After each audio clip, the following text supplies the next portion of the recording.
There is nothing more exciting than launching a new endeavor, and there is nothing more terrifying than launching a new endeavor. It doesn't matter if you know everything about it. It doesn't matter if you've got all the experience and all the wisdom to do it and nail it.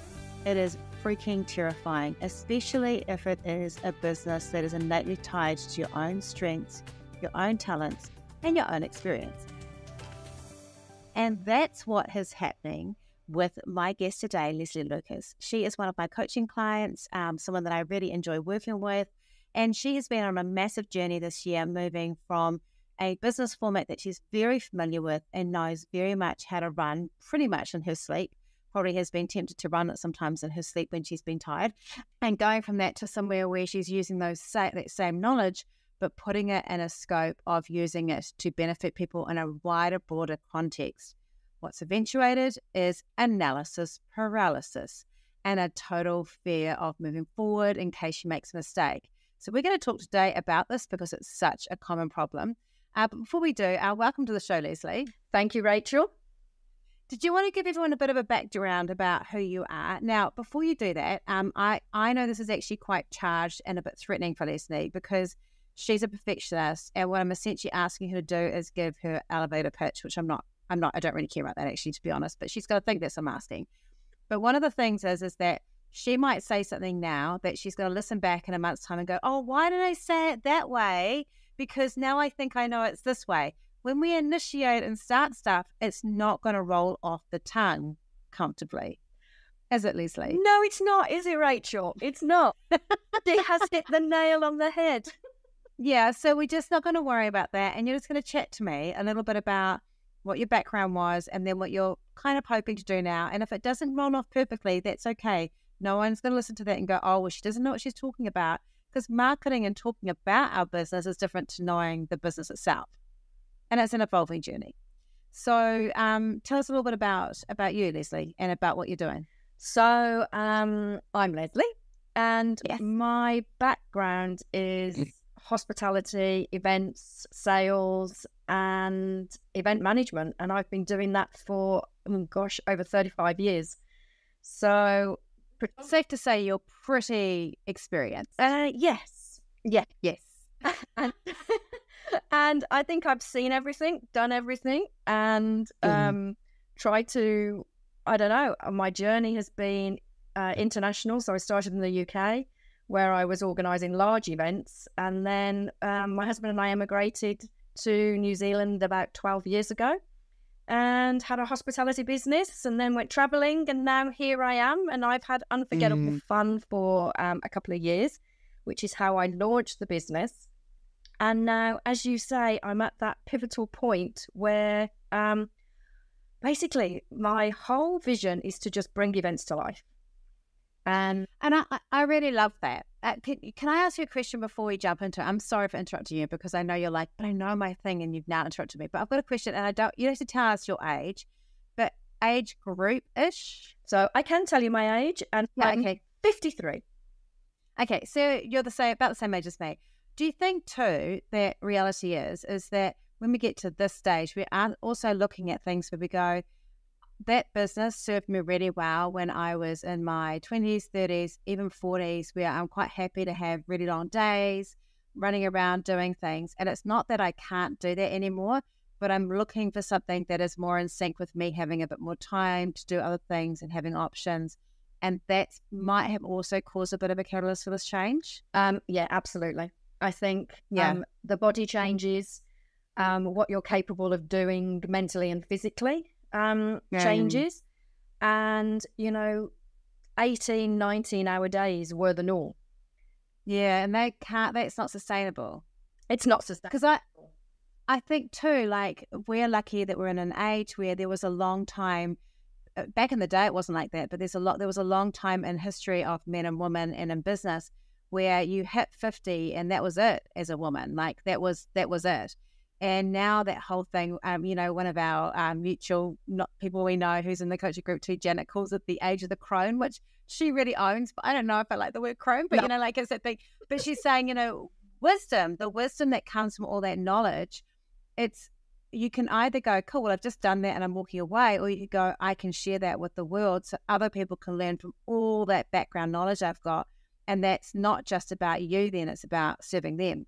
Well, that's right. And I think that's what's my mindset changes, is that, you know, I've been in the events and I've been in the build up to them and then the delivery. And now, you know, what I've always been from people around me, they've always said, Leslie, I see you as inspirational. Leslie, I see you as a mentor. So there's taking that and saying, do you know what? I actually want to offer my experience, knowledge, passion to help other people bring on their own events so that they're successful. And that's one of the biggest things I think for me now, is to say, how can I bring other people's events to life and share my energy and passion? That's really amazing. And I love that. So without further ado around that, because I did interrupt you with it, what is it that you're planning to do? Because you've still got Unforgettable Fun. You still will be running some events for people, though, being probably quite selective and who you get from everyone that comes to you, because you want to make sure you're really going to do the ones that fit in with where you are, right? But where are you sitting? Like, what is your game plan for Lesely Lucas? So you're so scared. She's going to be fine, guys. She is just completely freaked out because she's now saying, I'm owning it now. You are owning it. This is the start. I am owning it. And in Rachel's words, I'm going to trust the process. Yes. And that's what I found really hard over the last few months.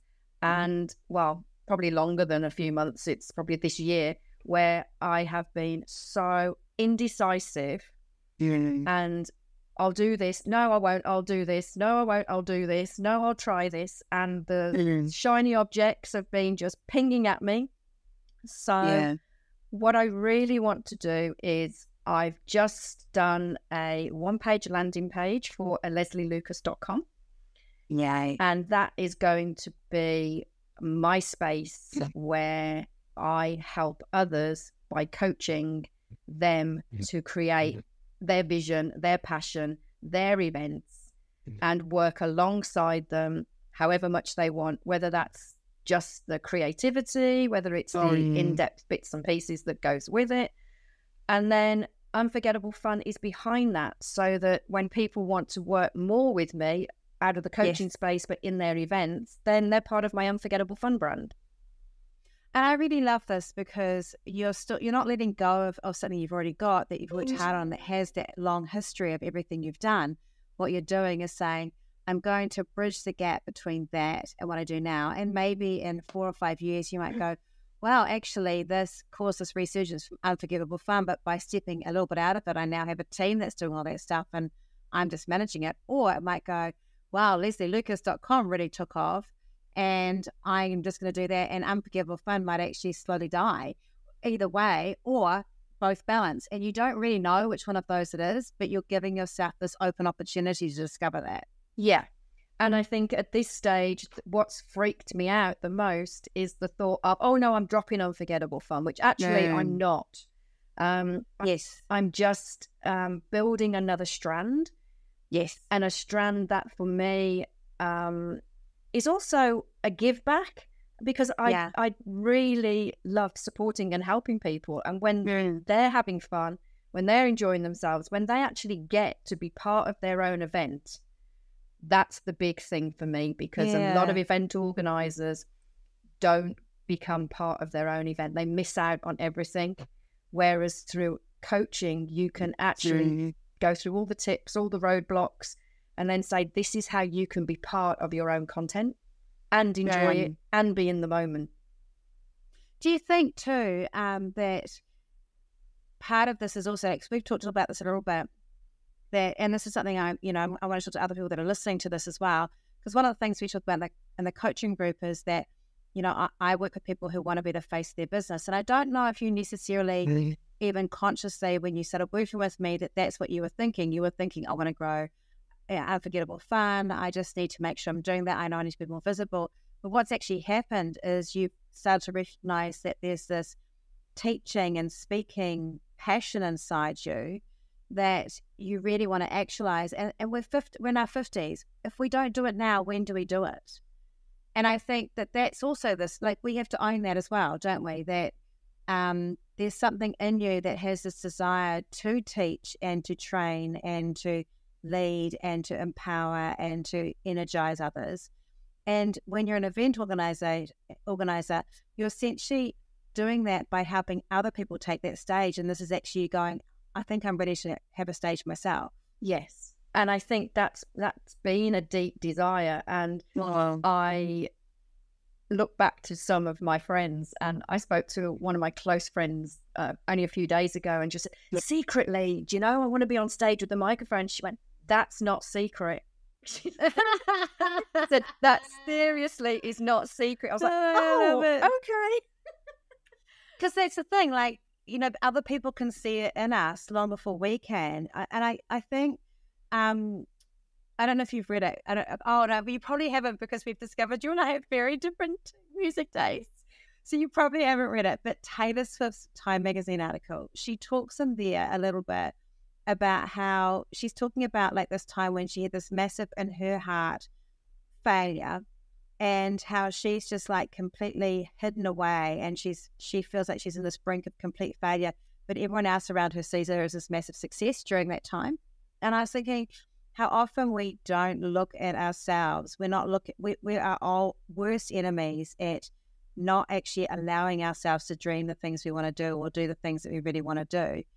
And we're not listening to that. And that can cause us to feel depressed and stressed.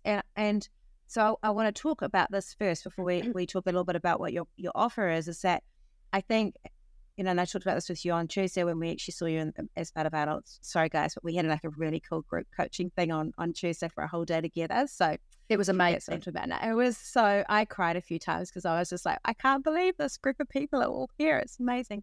But one of the things we said was sometimes when something is very, very important to us, we don't want to act because we don't want to fuck it up, because we know that that is the thing we really, really want to do. And if we make a mistake on that, we feel like we'll have ruined that one thing the reason you're paralyzed, a lot of it is for the first time in a long time, this really counts.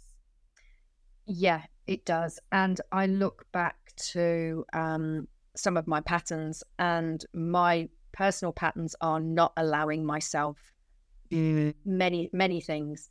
And that's been a life's journey for me. Yeah. And I'll always put that last. Whereas now there's a deep desire for that to change. And, you know, at 53, there's still time. I've still got the energy and passion. And it's realizing how I can take that forward for me internally, for myself, for the people around me, and for others. So yes, it's massive is allowing, and this is like the turning point for me. And I want to say to everyone listening, obviously I'm not a counsellor, so please don't think I'm trying to do a big counselling session with Lesely, but I've been here and a lot of my clients have as well. And I can tell you, Lesely, that I had exactly the same things. I got a bit of help talking around this sort of thing probably about 8 or 9 years ago. And one of the things that came up for me, which immediately made me go, oh gosh, this is so the same as this, is that I remember someone saying to me, why do you always want all those beautiful things for other people? Like, I was working so hard to go, like, you running events for other people is you giving speakers a platform, making it possible. So it's kind of like we're speaking out of what we really want for ourselves, and we're giving it to other people because we don't think we have a right to have it for ourselves. And I had in every area of my life, I had terrible relationships, and the turning point was when someone said, why can't you have that love? Like, you wanted it for everyone else. And I was always matchmaking people. And I'd be like, why can't you do that for yourself? Why can't you acknowledge it? And it's a constant struggle for me. Like when I had my weight loss surgery, you know, I think I've told you this, that I've been talking about it. We're out for lunch, and then Rod said, oh, do you want to have it? And I said, I don't want to put anyone out. Like, my whole thing wasn't about myself. It was about how it was going to impact everyone else around me. Yep. And I think that's probably a bit of this. Like, it's like, am I you need to give yourself the right to actually do the thing you really want to do. Yeah, and do it from a real sense of within, rather than should, could, need to, have to. There's a lot of that in the world, and being historically very much people pleaser is like looking at everyone around and saying, you should do that, Leslie, or you ought to do that, or why aren't you doing that? You can do that. You're capable. You can do that. Yeah. And it's like, why do you ever doubt yourself? You've got so much energy. You've got so much passion. You know, you're out there. Whereas inside, it's a very different story. And also, you can do that. I think it's like often we listen to that side and go, oh, you can do that. And so you go, oh, you can do it means I should do it. And sometimes we can fall ourselves into traps where there's areas of our business we really love doing and we love doing them. But then there's all this other stuff we've ended up doing because people said we are capable at it or good at it, but we don't necessarily love it, and giving ourselves permission to go, actually, I could just ditch that side, the 17-hour days. We could just ditch that part and only do the bit we love. Yeah. And it's quite a scary thing. And what I think you're doing right, and I won't mention her surname, but you'll know exactly which one, because I've got lots of Kates in my group, but unlike a certain Kate I know who just ditched the other side and just flipped into it, I like that we are doing a gentle transition, because that's how I tend to operate. I applaud her as well. It can work both ways. You can raise the field and go straight into something else, or you can slowly segue. And it's helped for you that your segue, and as you started to do this, has been in the traditionally quiet time of the year, people organising events, because while there's lots of events happening at this time of the year, I'm recording this before Christmas for those of you that are listening, it's not generally a time people are going, hey, Leslie, can you help me with an event? Because this is the time people are in their events. Absolutely. So this is a good time to be doing that, because it's a quieter time anyway, so you're not having to juggle things too much.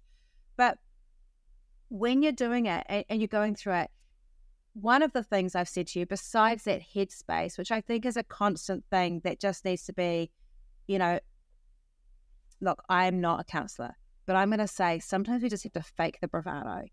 Like, I think we just have to go, I did not believe really when I started that I deserved to be happy doing something I really loved. I did not believe it inside. But I'm going to act like I believe it. I'm going to act, I can believe it. I'm going to act like I don't care if people don't like me. I do care. I did care. I don't care so much now, but I did then. I really don't care now. I will occasionally if I like the person and they don't like me, that's hurtful. But I don't really get that anymore either. But I certainly did before. Like, I would just be like, any slight slight or any sort of idea that someone might not like me would be like, that's it. I can't even turn up. I still, and I've shared this in coaching groups, there are definitely times of the month where I can just see a competitor's post and just be in this whole, woe is me, I'm an absolute failure, I can't do this, I can't cope. So I have ups and downs just like you guys do. But I won't let it stop me going forward. Right. So I'm just going, I'm not going to let my fear hold myself back. I think that's the thing, is I would consider myself quite a fearful person and still quite a resistant person to seeing failure. But I'm just not going to let it. So I just made a decision, and it's a daily decision, and it gets easier most days. Some days it's not great, but most days it gets easier, and it becomes easier because as you come in with confidence, people react in a good way with confidence.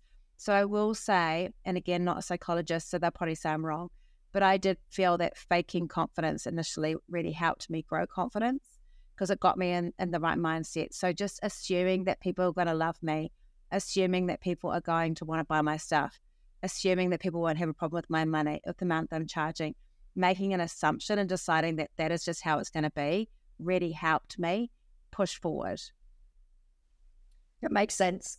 Yeah, it's just, and I think I'm not a counselor, but I have since listened to some other people who are experts around mindset and changes in psychotherapy. I listened to a really cool psychotherapy podcast, and they actually said that it is the action that builds confidence. So part of the problem with not having confidence and going, I'm scared of making a mistake, is that inactivity never will build the confidence. Yeah, and I think that's the fear, and that's that's what's building and building. Which, yes. It's taking that step and then having that step to say, oh my God, it's not perfect, or it's not, oh my God, I've done it wrong, which is another. Yeah, it's a problem, right? Comes a paralysis. Yeah, it does. And look, you know, I have lost.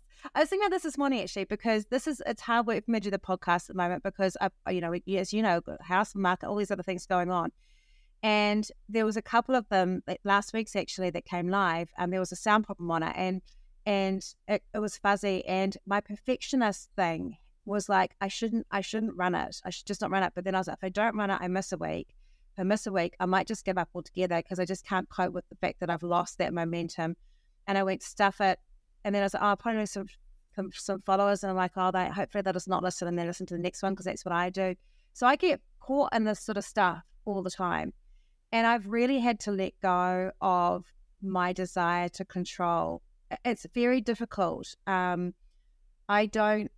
didn't think I was a bit of a control freak, but I've really seen in the last few months where I've realized that why you love events is probably why I love some parts about elements of my job, is it's the ability to control the process or control the things around you. And when you move into a dynamic that you're moving into, you lose some of that control because, would that be fair? Very fair.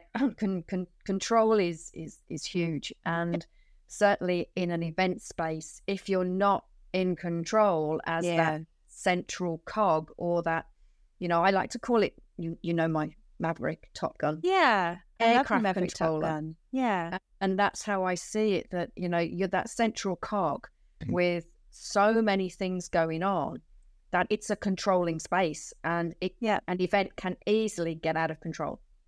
But an event can easily get control, but this is where you love it, because you know the levels of how far to push that event out of control, and you know that you can bring it back into control. So it makes you feel so empowered and strong, right? Absolutely. And successful. Yeah. Okay, so let's just talk about marketing in this context. My house is on the market, which you know, and I've already mentioned like 17 times in this podcast because it's all I'm thinking about. But anyway, but I was having this conversation with the people that are selling my house, because marketing and selling a house or jumping out into your own is actually a very similar thing. I have done absolutely everything in my power to make sure that house looks fantastic for buyers. So I have done my branding, like let's talk about marketing. I've done my branding. I didn't write the content, but I approved the content because I'm a control freak. I made some suggestions. But I've got I chose some people that can sell it for me. So that would be like my marketing platforms. Yeah. I approved the content. I got the content and stuff sorted out. The advertising's gone out. But someone still has to decide to come into the doors and look through. And then someone has to decide from that to go, I'm interested. And then someone from that's got to decide to buy. And none of that stuff is under my control. Already that's a deep breath to say, that's not in my control. Yeah. And that's been like, I had a meltdown about that. I had a massive meltdown because in my business, it is now in a place where there's some of that stuff that I can control because I've been doing my content enough. I know some things. So some things that the only things at the moment that you can control is to get really clear on what your offer is, which we are working through. And I think you've really almost nailed it. You're about 98% of the way through. I would say to you, you're ready to start talking about it. You don't have to have it perfect when you don't have, because the biggest mistake people have when they've done like you is they go and decide they're going to announce to the world. So one of our team, I'm not going to say who it was, this is what happened to her. We'd have a session, she'd go really clear, she'd go, I'm going to announce to everyone I'm doing. She'd change her name on everything, like change her bylines and everything like that. She'd make a big announcement. Then she'd kind of go, this isn't sitting right. We'd have another session. And she'd be like, oh no, this. And she's like, so then she'd re-announce it. And I had to start saying, stop announcing what you're doing. It's adding so much stress. Let's just let it filter through the stuff you're doing in a very gentle way while you're working out in your head how to do it. So that would help you. Massively, because the first thought has been, got to get it out there and tell everybody this is what I'm offering. Whereas I'm sort of already offering it. You are. And I don't really want you to change that. What I'd like you to do is, like, you wrote a great post on LinkedIn. Funny enough, my podcast today is on this topic about how to talk about yourself, and it was the 5 facts. And that was and I got great engagement in it. And so let's just talk about that. I'm really happy if you're doing posts where you're getting all that great engagement, because what you're doing is because you're showing bits about yourself, and then you're showing in it who you are, and people are connecting with that, and it's opening up your contacts, it's opening up your world, and it's helping you go, oh, if I show up as myself and not just Lesely, superstar event planner, coordinator, runner, people actually respond to me, and it's going to build that confidence of I can have an engaged experience online. And I think that was huge for me, because we had that coaching session, which was the five ways about yourself. And what I've noticed is that when we do sessions like that, and we follow a template, and it is, those what we followed, I can automatically engage. Yes, I think because I'm engaged, then the way I write it is there for the people to read, so it's more engaging. But if I'm starting something from scratch, then I'm like, oh God, what do I put? How do I put it? I don't know what to put. So I go into paralysis again. So I just don't do it. So I've got some questions. So if you had a, say if you were going to do a coaching session for someone. Yes. And you were going to talk to them about planning an event in that coaching session, what would be a couple of little, like, just give me off the top of your head, a couple of little things that you think are really good zingers, or things that they need to know about planning an event? Give me a couple. Oh gosh. The first thing, most importantly, I would say is what's the vision? So what does the event success look like for you right from the beginning? How are you going to engage your audience? How are you going to put your message across, and what does that look like? Because I think if you haven't got that clear in your mind in the first place, then why are you running an event? Cool. I love that. I think that's really important. And then the second thing, the other big thing I would say is that then how are you going to do it? What does it look like? Do you have an idea in your mind what logistically you want it to look like? From, when it's going to be, where it's going to be, how many people you want to attract. And there's a journey, and there's a step-by-step journey to take you through that, to say, okay, I'm ready now to start to think about what it looks like. So my first thing is don't engage before you have really thought about what you want it to look like. Okay, so I've got some questions around these things. If I could tell me a really amazing, I've got a few of yours. I know a few things about you, Lesely, but if I said to you, what's a really huge core memory for you? What's like a good or a bad one? What would spring to mind for you? What would be like a big moment for you? There's a lot. So just give me one that came to head, like just one. So straight away was me in Rwanda with trekking to go and see the mountain gorillas, and having 60 minutes in a space with the silverback and his family, so close that we could touch the gorillas. Can I ask a question about that? Do they always have the gorillas there? Like, are they always there?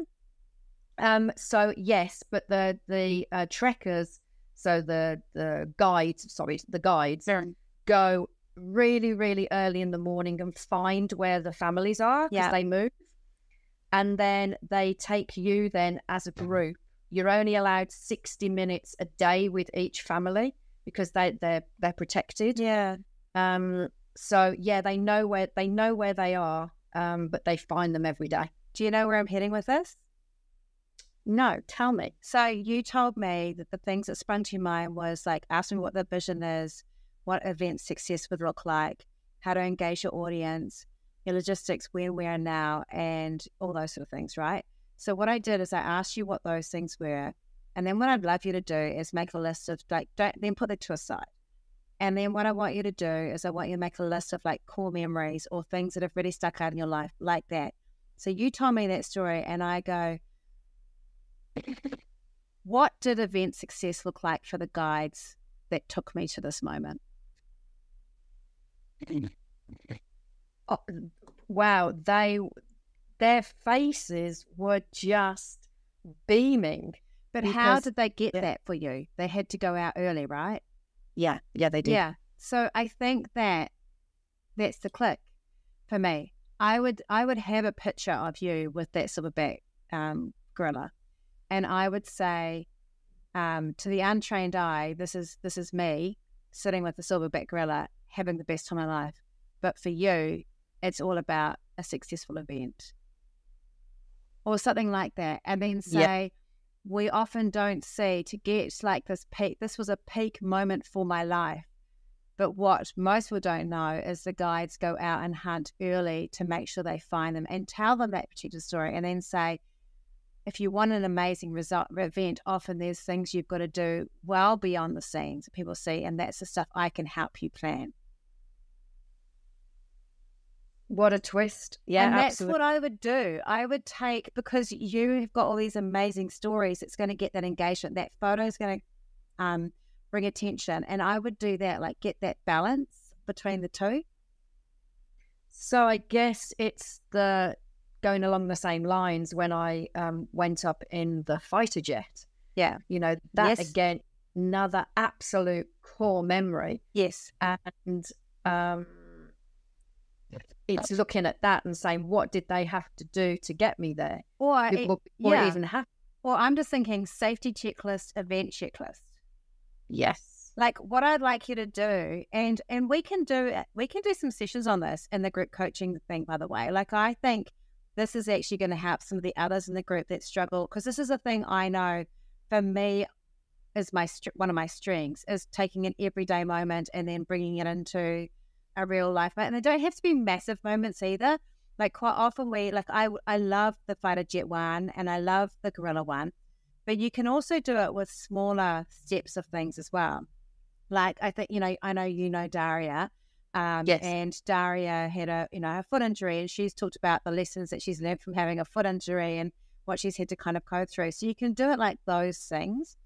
But it is about, because also I like, what I also like potentially is, and it's one that you might not be quite ready to talk about, is talking about something like how you guys sold up your business and decided to go traveling for a while with no end game. And like, as someone who loves control, how challenging that's been for you to then come out and have to refine your end game. That might be a useful one to talk about when you are ready to go. And this is now, like I've been doing Unforgettable Fun, it's still running, but this is now what I'm doing because I've realized this is my end game. So it could be like, sometimes you don't have to have a plan. So there's lots of things that you can do, but I would like you to, because I think that when you're talking about something from at the moment for your fear, and I don't want you to overthink it. Look, if you I've already used the word fuck once, so I'll use it again. If you fuck this up, if you tell the story and you forget to connect it well to an event related coaching thing, or if you forget to make it smooth so it's clunky and it's not right, that is actually okay, because people will still comment on it because it's got a cool ass shot of you with a gorilla or you in a fighter jet, and we wanted to get that engagement. You have to remember too, like I do 4 to 5 posts on LinkedIn, for example, every week. I would say maybe 1 every 3 weeks one of those goes viral for me or gets a really big reach. Am I getting results though? Yeah, I'm getting results. I get people who want to work with me. I get those inquiries. I get them there. So don't get stuck on the reach. Don't get stuck on how many people are commenting. Sometimes the ones that don't get any comments are the ones that are hitting hardest. Right. But for you, I just want you to get used to the habit of posting and commenting on LinkedIn. If you could just get that done without overthinking the content, and just get used to the chatty chat, but trying to think, make a list of things I want to talk about that have got nothing to do with event planning. Cool events in my life, things that I want to open up and share about. So people get to know Lesely Lucas, because as an event planner, You've always been, Lesely, the person behind you. And this is the time for us to go, Lesely, the person in front. Yeah. And I want you to do it because I think that you will also find your story through this. Like, there'll be ones that resonate with people and you go, that's part of the story. I want to go deeper on this. And now I might think about how this related. And we can brainstorm. We could brainstorm with like that gorillas and, the gorillas in the jungle. I love the fact that, if you went through and you went, how did I get there? What was the process of doing that? How did we know that there were going to be gorillas here? This is what happened. So ask yourself those questions and then go, how does that relate to how I'd coach someone if they were doing an event? So it's a similar process, because we researched first where did we go to Rwanda? Do we go to the Congo? Where do we go? Then which is the best company to go with? Yes. Who got the best reviews? Then it was reaching out to them and then seeing what proposals came back. And then for us, it was the passion that came through from these particular people. And then the guide just beforehand having communication with us. Yeah. And literally saying, this is what you can expect. And you are in a really natural environment. So, it might not be like this. And from the moment we got there, they said, if the tone of the silverback changed, then you're out of here. Yeah. And, you could get 5 minutes with them. You could get your full 60 minutes with them. So if you did 4 posts around event planning lessons we can learn from from me visiting the silverbacks in Rwanda, you could probably find 4 posts. Now I've talked to you like this, yes. Yeah. And you could do probably the same with the fighter pilot. Yeah. And then what about, so those are really good ones. What about, one of the things I thought about too was when you were doing those sort of things, did you ever have anywhere that you were really excited about going to, but you just didn't get a response, or you didn't get like a good response? Or was there anything that you wanted to go and see or something like that when you were traveling that you had planned to do and you're quite excited about it, but you didn't get someone who seemed very engaged or excited? Yeah, I think when we first started our travels, we wanted to charter a catamaran. Yeah. And the experience of trying to do it was the hardest work we have ever experienced. People not coming back to us. That's a huge one. Yeah. No response. And then turning up in New Caledonia and then going, who are you? It's like, yes. So that again, really good fodder. So take these, and what I want you to do is, I don't want you to, the biggest mistake people make with this is we have all these, like you say, because what you're really great is, now that you're getting that click into it, as you see the possibilities. And actually it's quite common in our group because we've got a great group. And then what will happen is I'll see a post and I'll be like, oh shit. Because what will happen is, Lesely, I want to take you will write a post about being with the gorilla, and you're going to go, I'm going to write down all the ways in this post that this relates to event planning. And we don't want that. I want you to take one little smidgen of that visit and one point and make that a post. Right. Because yes, you're absolutely right. I'm then go, yeah. So my favorite part of that whole story was the fact that they got up early, for me, that they got up early and they went hunting to find some that they knew would be okay to have us come and see, and tell the story of how they're protecting the environment at the same time. So I loved that little bit. It really made me, I loved it. And then said, all you see is this photo. You don't see the group, the tour guides who went out before the crack of dawn to find this family of gorillas. You don't see how they carefully checked that it wasn't a group that had been recently viewed to make sure they didn't stress out the gorillas here. You didn't see the warning, you can have the warnings that they gave us to make sure. All you see is this amazing shot. But this is what an event does. Like that, to me, post. It's a powerful post. So, and then to just finish off, this is what an event does, and not go then into point by point of how an event relates to what I've said. No, you don't have to do that. But you could put like a sign off. You could have like a underneath go ... I'm Lesely Lucas. I'm an event planning coach, and I help you run beautiful events that may not include gorillas. So I would like how I like to do it is I do it tongue in cheek. You don't have to do that. Lots of people just copy and paste. Okay, that may not include viewing a silverback gorilla, but definitely can still have the wow factor. Like that's what I would say. And then if you're doing the Top Gun one, it might be, I'm Lesely Lucas. I'm your event planning coach. I might not ask you to go upside down in a plane, but I can definitely give you that burst of adrenaline you're looking for it. So I would like play with those and do those like sign offs. But then you don't have to sell in that post. You're showing your understanding by connecting two things together. And for some people, they'll go, I've got it. And for others, it just slowly does it. But for you, you're just telling a story. And I think I've got a big content plan for you. You know that I'm going to ask you to do a whole lot of other things. But right now, I want to break that fear of you posting. And I also want people to get to know you and interact with you. And those stories are woven stories that other people are either going to love or aspire, like connect with directly or aspire to. So I would really encourage, yes, the gorillas, yes, the fighter planes. But even if there's really similar little things like sailing on your boat, there's checks that have to happen for sailing on a boat, which is really important. Deciding to come down the night before when you're coming to an event in Auckland because you don't want to be tired for that event. That's actually a really good post, and you do that quite often. So, those are good posts because that's about, like, looking after people and making sure that people are at their best as well. So they don't have to be big events. It's about learning when you are either looking at the past or in the present, how can this relate to events and event planning? It's opening your eyes up to it. And some of them will be clumsy, Lesely, because you're learning. And they will look, but just post and don't look at it and obsess with it. Okay.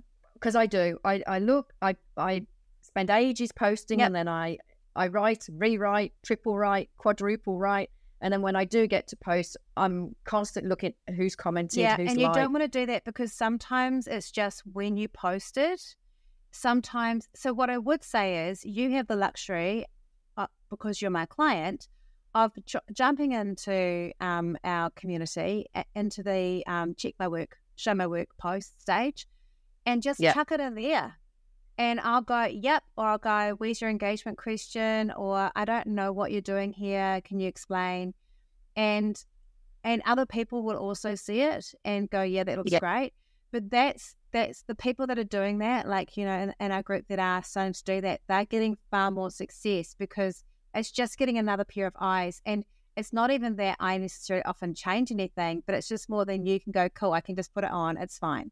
And you just have to remember that the platform is not designed for every post on any platform, for any post to go huge. It's about consistency. I really just want you to get to the stage where you're posting consistently 3 times a week initially. Let's take all the other posts that we're meant to be doing out of the equation at the moment because it's just going to add stress. And I just want you to get that frequency up, telling personal story, but trying, and however you do it, just to bring it back to a event point. Not everything.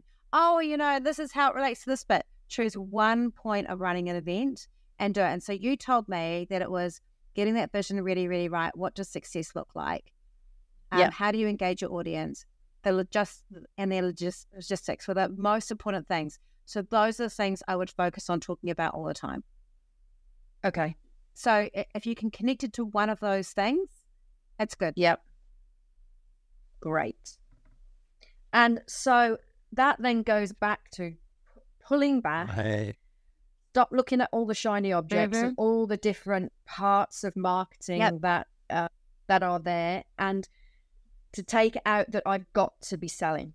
Yeah, so we really do. I mean, engagement. Where we've got the when you've gone through, because I want you to do this till maybe about sort of like mid-Jan when we come back. So like just kind of like, because also there's not so many people looking at things on LinkedIn at the moment anyway, so the pressure's off a bit, and no one really wants to be sold to it this time of year anyway. So let's just kind of have that there. And then I think that's given you enough time over that Christmas break to really refine what that product, you've almost got it, but it's just kind of refining it. And we'll do like a little bit of a reminder around promo posts and those sort of things, but really getting what that looks like sorted. And then we can start putting those underlying sales type posts in. And then you can just keep doing what you're doing with those beautiful story ones. And those other ones are just going to come in and do that selling for you, and you don't have to do it. Okay. And then we can talk about like lead generation and things like that. But I think that let's just get this bit done and get, and just, you can't put a foot wrong if you're talking about yourself. If anyone's going to come at you about your own experience and your own experience related to your own business experience, they are, to put it blankly, fuckwits. Excuse me, everyone. So there's nothing in there that anyone could attack, anyone could get upset about. Some of it will get ignored. It's nothing to do with you, Lesely. It's simply to do with how many people you've got on LinkedIn, the fact that sometimes we just hit it at the wrong time, and that's okay. I have days, I've got 7,500 followers. I have days where I have 200 views on a post and other days where I have 15,000. Wow. There's a big difference. Imagine if every time I had 200 views on a post, I went, I can't do this anymore, I've got to quit. So if you get 50 views on a post one day, it's okay. You haven't done something wrong. It was just either the question you asked wasn't engaging enough, or the day was wrong. Yeah, sure. Yeah. And if it's posted, if I post on LinkedIn, which is my primary platform, the same post on Facebook and Instagram. Yeah, I'd love it. Yeah, absolutely. Yeah. It's the same. You're the same. I know people go, oh, you should have different. I'm like, no, because you're the same you. It totally should be the same content. If you wanted, what I would do is I would put it on LinkedIn, and then I'd schedule it in Metrical for a couple of days later on one of the other platforms. So you're kind of like getting a rollout. The other thing I would just say too is, so making sure we've got photos, a lot of photos of you in them, I think is really important. So have them with a photo. It can be like, like a photo on there, like with the gorilla, or it can just be a normal photo of you. So I think that's really good. And so I think that's really key. I would also say that the trigger things that people really love talking about is anything around, for our age group, or not just age group, but just gender-wise as well. If you feel like you need a bit of a boost in things, anything that's about self-confidence, putting yourself out there, taking risks, being who you are, being unashamedly who you are, those are all trigger points for us. Like I don't mean to do those, but I do them sometimes anyway. But I did one yesterday about, because I've read that really cool thing, which was like, don't kill the thing that's cringy, kill your desire to cringe, and so I posted that, and that was a huge post for me yesterday, and it had so much engagement, and the engagement gets more growth and more views. Those posts do that. And then I saw Renee from our group, she reposted a picture of herself that she'd done and had posted a bond a few weeks ago saying, I'm reposting this because I want to be who I am, and this is who I am, and my son told me it was cringy. So she obviously took that idea and put it across. I'm assuming she did. Maybe it was just coincidental. But her post went off. Those posts are good. So if you are, don't post about self-doubt on a day where you're feeling completely shit. But write the post on the day that you're feeling completely shit. And then when you're feeling better, rework it. So it's like, recently I was having a rough day, and this is what I was thinking, and this is what I think today, and then a picture, and that will go off. Like those posts will do that, and it's still like that progress. Like that's that journey of being a business owner, which is also an important part of this, because your attraction is partly for business owners as well, for people in large organizations. So that's going to feed those things that are together. Because I think too, some of the things that I think that you would be valuable talking about is, as a facilitator, like I had a miscarriage on a day that I was actually presenting to people. And no one knew that I was having this miscarriage because I've been employed to run a big facilitation. I've got like all these business owners there. And so I'm not going to show it to them, but I'm like inside completely and utterly, for a start, in agony, but also just completely bereft, and doing that while I'm presenting. And that whole thing of like how you can kind of like, I can't say the word, but that word, where you basically disassociate and put yourself into the space and you're doing this thing. And that, to me, like, those are the things and events that you don't plan for, but like sometimes have to happen, and learning just to walk through no matter what. Like, I bet you've got stories around that and how to do those things. Like, there's so much that you've got that you could dig deep in, where you're showing how you can help other people in those situations. Yeah, and I think when I take a step back and actually really look at all the different experiences that there's been a phenomenal amount. You know, there's been events that have had a huge success for various different reasons, and then there's been those where we've been in crisis management. Yeah. And it's get through the crisis management to come out the other side. Yeah, sorry, I almost fell off my chair just then. I don't know if you noticed that. I know, I saw that. I forgot that I leaned back. And I was like, I was leaning back and that was really great. And then I was like, oh my God. So this is what I'd like you to do coming off the session. One, you have to remember that you're going to feel uncomfortable, because you're risking you're risking doing something that might fail, and it's something you actually really care about. So that's terrifying. Yeah. Yes. And the thing is that there will be elements of failure, and you have to recognize that. When I first started running events, I had events where only 4 people turned up. 40 people had registered, 4 people turned up. I had events where we were using pretty much our last money to finance me to be at those events, and no one bought. And I'm like, what the hell? We had events where early on where I brought my team, and my team rebelled against me, and we're like, we don't want to do this halfway through. And I'm like, what are we doing here? Like, I've had like shit happen. And I've had events where I've been so like overcome with fear and anxiety that I don't even know how I'm going to do this. And then I've had like times with businesses where I've done a post and I thought it was going to be amazing. I totally bombed. Like, this is going to be part of the journey. And it's really hard when our identity is so closely linked with the business. Your identity, when you don't get picked right away, the message that your brain wants to send you is, it's because you're freaking useless. And it's not the truth. It's just the right people haven't found us yet. My house is looking freaking amazing, and I know the right person will fall in love with it. It's just the right person hasn't found it yet. So when you're bombing, when it hasn't happened, keep coming back to me, keep on checking it, keep on checking your content, get that stuff, know that stuff is right. But remember, if it's not happening right away, it's just the right people haven't found you yet.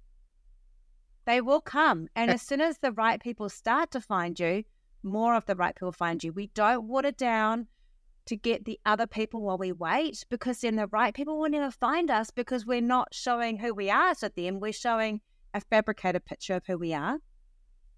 So that's another big thing of, if the sales or the inquiries are coming in, then I'll then go, oh, that's not working, let's try something else. So we'll take 6 to 8 weeks, and at the moment we're at 0 for that, because the longer we postpone posting anything, that time can't start. It doesn't start from the time you decide to start your business.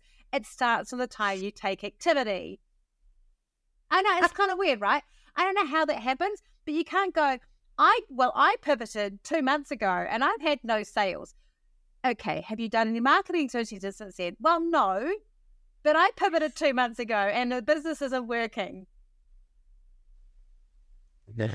Yes. Okay. And I didn't mean to make that so pointed to you, but I just realised it's completely true. It is absolutely true. And it's like, I've been trying to get everything to complete. Because you're thinking, you're going, I've launched the business. But you haven't told anyone. Or done anything.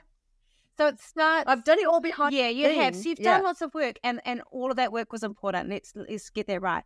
But to start to get leads, we have to actually physically be putting ourselves out there.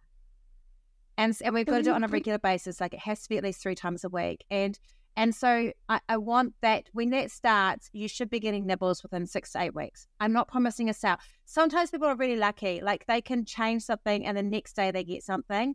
But everyone normally has a 6 to 8. And it's scary. It is the scariest time because you're like, holy shit, when is this going to turn around? And it will be it's turning the boat. We're redirecting the boat, and it just takes a while. Sometimes the wind is not blowing in our favor. So and this time of year the wind is not blowing in our favor. So you just have to but the benefit of that is your fear of failure means there's less people on the internet right now reading your shit. So do it now while you're learning to get used to it, and just have zero expectations that it's going to return you anything. Just go out with, I'm going to give this stuff out and just allow it to do what it needs to do, and I'm not going to expect anything from it. Okay. And the 3 times a week, is that on each platform? Well, you can copy and paste those posts from Metrical. Yeah. But I would just focus on 3 posts a week on LinkedIn, because that's your ideal place, and then just put those. Look, I used to be a purist about this. I can do all this. I just want the habit to be established. I want you to get your voice, and I want you to be confident. And that's what I care about most right now. Okay. So we want to make sure that we wait for it and make sure that we've got it, that it's at 6 to 8 weeks time for those nibbles. They will happen, but you will have moments of panic. It's very scary. This is the scariest time. It will get better. But what I do want to say too, this is really important here, is if we don't fully show up as ourselves, and this is the scariest bit for you, because it was the scariest bit for me, and I know you well enough to know that you and I have this in common. If we don't show up as ourselves and we show up with how we think people need us to be, we won't get our ideal clients. Okay. You have to be really brave here and be prepared to show your cringy self. And luckily your cringy self is much less cringy than mine. But you just have to, like, I sat around that table on Tuesday with our group of people in our coaching group, and people were very kind to me that day. A few people said, you made this. But what I think I was meaning when I said I can't believe that this group is all here was I was so fearful for all my life, that if I wasn't trying to shadow someone else to be like them to kind of fit in more, that I would never find a place that I would fit in. Yeah. That relates, right? It does. When I started to go, well, this isn't working for me, because people I keep on fucking that up. Like, I can't quite fit in because I don't fit in. And so when that's it, I'm just not going to do it. I'm just going to be myself. I can't be that person because I'm failing at it. So I may as well fail at being myself. Is actually how I did it. I was like, I can't succeed trying to be what everyone else is. So I may as well, if I'm going to fail anyway, no matter what, I may as well fail being authentically myself, so at least I can feel like at least I got to live as myself. And when I did that, the failure stopped happening the same way. Right. And I started to find the people that I started to interact with better, or the people I liked better. And I realized, so I did shift it, actually, who I hung out with a bit too, which was really interesting, or that I saw that I wanted to hang out or see. But I also found my people, and I'm a lot more confident now about who I am and who I'll be with and who I'll work with and all those sort of things. And I want that for you too, because when we're a coach, we can't people please. Like, you can't be a people pleaser. You can't be trying to people please your client because they need you to direct them. So you can't do that. And I think that's really, really important, because I do have like 2 brains as well. That there's personal brain of this, and then they're flipping into business mode is then saying, I am a strong character, and I've got the abilities and everything else, and then there isn't the people pleasing, but it's just when those two collide, which is but I will tell you, and I hope you see this in me too. I don't know if you can, but I think it's what I do. That's the superpower for you, because you'll work with people who are terrified of failure in their role, They might be someone like me who's like, I don't want to have an event that sucks. I'm going to be using you next year to help me with this new thing I've got in my head to do that I'm terrified of because I'm terrified of failure. And so I'm going to need that help. But you'll have other people who are in organizations who need to have help. And they're like, I don't want to look like a dick in front of my superior and my manager and things like that. They've given me this job, but I don't know how to do it. I've asked for training. I've got that training, but I need you to. And so that fear you've got comes in because you can go, I got you, because I know what that feels like. You might not have it in your professional life because this is the zone. I don't have it in marketing, but I have it in every other area. Yeah. Same here. So I bring it in because that's the thing that makes me a better coach. So we don't fear it. We use it. We use our fear of losing control. When they go, I'm really worried about this, go, I've got you. That's why I have templates, because I have a fear of losing control too. Or when I was, on Tuesday, like Iona in our group, and I'm sure she won't mind me saying this, sorry, Iona, if you do, but she's like, the problem with having a planner is I just do the planner and then I don't look at it again. I'm like, I designed it so that it will be perfect for that. If you love a planner and you love referring to it, it'll work. But I also will fill out a planner and often not look at it either, because the planner, the process of writing in the planner was the thing I needed. So I don't mind. And she goes, and then later on the day she said to me, actually, I think I'm going to use this through the year. This is really good. But it was releasing that need to have to use it in a particular way was what she needed. So that's really interesting, because she said to me, we connected on LinkedIn and had a couple of messages with each other, and she's like, I'm actually using the planner. Yeah, but it's early days. Let's be honest. That was 3 days ago. Yeah. I mean, if she says that 3 months later, we'll see what happens. But I have no expectation of that. But what I'm saying is that when we bring ourselves in and it removes, it adds grace, it removes judgment, and it makes us a better coach. And this is where, So you use the word superpower. Yeah. So you were saying superpower from having that fear of failure myself. Use our weaknesses as superpowers. Because they're not a weakness, because that fear of failure has made you successful in so many other areas. So to take the sting out of it and go, oh, shit, I'm so terrified of failure, and go, no, my fear of failure is going to make me really good at helping other people who've got fear of failure, because look at all the success in my business and my event that I've managed to do, even though I have a fear of failure. So it's a total flip of a mindset. Always. That's what it is. That's exactly what it is. It is. It's exactly a flip of your mindset. And I think, to me, that's what's really helped me was, and I just want to say before this, 30% of people will not like us no matter who we are. Right? 30%. And so I would rather people didn't like me for the person I actually am than the person I'm trying to be. That was my flip. I actually took it that way. I went, I'm accidentally pissing off people I actually really like, who I actually really want to like me, because I'm so busy trying to be something that I think I'm meant to be. So what about if I just was the person I am, and those other people still might not like me, but at least I've given them who I actually am? Yes. Because otherwise if they reject me, I'm so upset, because it's not fair, because they didn't really know me, but I never gave them a chance to know me, because I was showing them what I thought they wanted me. This is getting very meta, but the person that they thought I thought they needed me to be. And so then I'm angry that they didn't like me, but I never gave them a chance to actually make that judgment on the real me. So now when someone doesn't like me, I sometimes get upset, but most of the time I'm just like, dick, I'm awesome. But it's because I'm showing my real self, right? And and I understand they don't have, 30% of people won't like me, so it's totally cool they don't, but I'm like, I'm obviously not their person, can move on, because I know I'm showing at least who I am, and I like the values I'm living by. I like the person I am. I like the way my life choices. I like those things.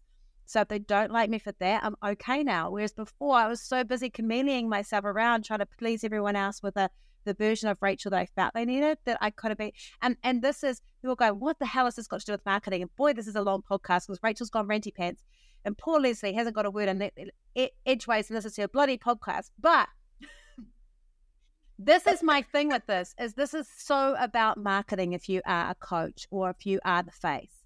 Because if you can't get this bit right, it's so hard to get that authenticity right, because there should be no division between that person that's in the public eye and the person you are. There's privacy and there's things we don't have to share, but they should be intrinsically the same person. Right. Yeah. And that's huge of, you know, how you are with yourself is how you are with others. Yeah, because it's exhausting otherwise, right? And I think you, and I'm going to use Kate Thomas's name in vain, sorry, Kate Thomas, and a few of the others in our group who are quite, you know, if we use the old like sanguine, choleric, melancholy, phlegmatic types or whatever, you have a melancholic personality, it's that perfectionism. But what happens is you have huge highs and huge downs. The trick is to harness it so that you aren't typing and writing and sharing. I want you to share, but I don't want you to share as an open wound. So if you're having a really bad day, just step away from the computer. I would like you to batch some content so you've got content you can use on days. So you've scheduled it so that if you're having a rough day, you don't have any, like I have days where I just don't even go on social media because I'm just having a rough day. And I don't really have, mine's definitely hormonal. I just have 2 days a month where I just can't cope with the world. And even if someone comments favorably on me, it feels like they're punching a wound. I know that I've felt like that, you know, when you go through the menopause, you know, it's a very, very tough time of life. And there's a reality of, you know, how your body is changing, how you're thinking, how you're feeling about yourself. Very, very different. Good. And as a person, I have big highs and I have big lows, and then I do an event and I'm on a massive high, and then I have a crash. High. And you'll always have a crash because the highs and the lows. And so I think this is the thing, is that we're trying to find for marketing that moderate space between the two of them where you're not like going win, and we're not going fuck, and we're doing kind of in the middle there. And that's why telling stories in the past is good, because normally if there's been a high or a low moment in the past, we've managed to filter it somehow to bring it more into a moderate space. And that's what we want to be telling our stories in, is in that tone, not in the big, massive one, yelly stuff and the low, because that can be very hard to watch if you're reading it on someone else's. So if you're having a high day or a low day, those aren't great days to write. It's better when you're in a day. That makes sense, because I know, you know, one of my biggest lows was my burn and crash, and, you know, having big operations. And then, but how I've looked at it through the work we've done together is to say, this is my journey, and this is how I got there, and now look what I've learned. And that's the power, right? So like, I would love to see a post that says the last thing I want to see is you burnt out at the end of an event. It's one of the reasons I became an event marketing coach. Like, that is a sunny post. No, it doesn't feel like it. And then you could say, that's all you say. And that line is an authority builder. That's why I became an event marketing coach. And that's the only selling line you need to put in it. And you'd say, here's what I learned from my burnout journey. 1 point, 2 point, 3 points. As simple as that. Yeah. And that's it. So it's about finding ways to take that journey and then bringing it in. And we can talk about those in the coaching group. But I feel like for you, it's just know that it's going to take 6 to 8 weeks from when you start taking regular action. So the longer you put it off, so like, you don't want to fail. So that's going to propel you into action. The longer you put it off, you're not going to get that result, and you need that result. So it has to start as soon as possible. The second thing is to take everyday stories. I would sit down with a pen and paper, like you could do it if you got today, and just go, break it into travel stories, business stories, personal stories, everyday stories, and just give yourself a bit of time just to kind of like go, what are some big moments in my life or little moments, and just kind of jot some stuff down. And then get another pen, another color pen, and maybe just like think about like, what is one thing in this story that I can think of that I could link to events, or event planning or event coaching, and just write it next to it. And this is your content plan. You made it just sound so simple and so out of paralysis. And it's nothing to do with our list of 10s or like, you know, like, yes, I want you to think about hooks and call to actions, but I don't want you to do that right now. I just want you to learn to take those stories and then bring in one thing about event planning or coaching or a truth around that and put it in, or business. Great. Just something. That's absolutely brilliant. So now I've got a plan. So I've got, four headings: my travel, business, personal, everyday. Jot down some stories and then do a link to how that relates. And just choose then. It will be, I need to do 3 for this week. I'm going to write them, and I'm just going to choose the 3 that I'm going to look at this list, and I'll just get a highlighter when I've done that one. So like, I'm just going to highlight that because I've done that one now. And don't think about, I need to have one from this and this. Just go for the ones you want to write. You froze there. You just said choose the ones you want to write. Oh, so I said just choose the ones you want to write about most. Just don't overthink it at all. Yeah. Awesome. Now, Lesely, if they want to get hold of you because they go, this person sounds like someone I could relate to. She's not scary at all, and I do need someone to help me with event planning or event coaching next year. How do they find you? Me on my website, or they give me a call. And your website's lesleylucas.com? Absolutely. Yeah. Rachel's trying to feed the marketing. We're still working on this. We're in a work of progress, right? Or they can come and hunt you down on LinkedIn and see a beautiful post. So they can just look under Lesely Lucas on LinkedIn. They can look under lesleylucas.com on the web, or they can look under Unforgettable Fun. And they can book a time just to talk to you, and then you'd work out what you're going to do next, right? So a little time about what you're doing, and then you're going to start with like a little strategy plan no matter what they're doing, right? That's right. So I do a discovery call first just to get a little bit of are we fit to work? And then a bit of a strategy plan to say this is the first phase of what we would look to do. And then there's many options from there. Yeah, I absolutely love that. So thank you so much for being part of the show. And thank you so much. I've really enjoyed this because I think that this is something that is so relevant to so many other people as well. And I hope it's been helpful. So helpful. And I really appreciate your time. I think what it's done is it's been great to be able to chat. And it's also been fabulous to unravel the paralysis that I've now got. Yeah. I thought it needed to be complicated.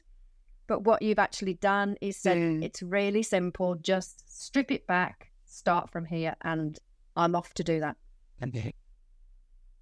Now, I would like you to put the date that you start your first one of these posts up, and then count like 6 weeks, 8 weeks, and then let's measure it.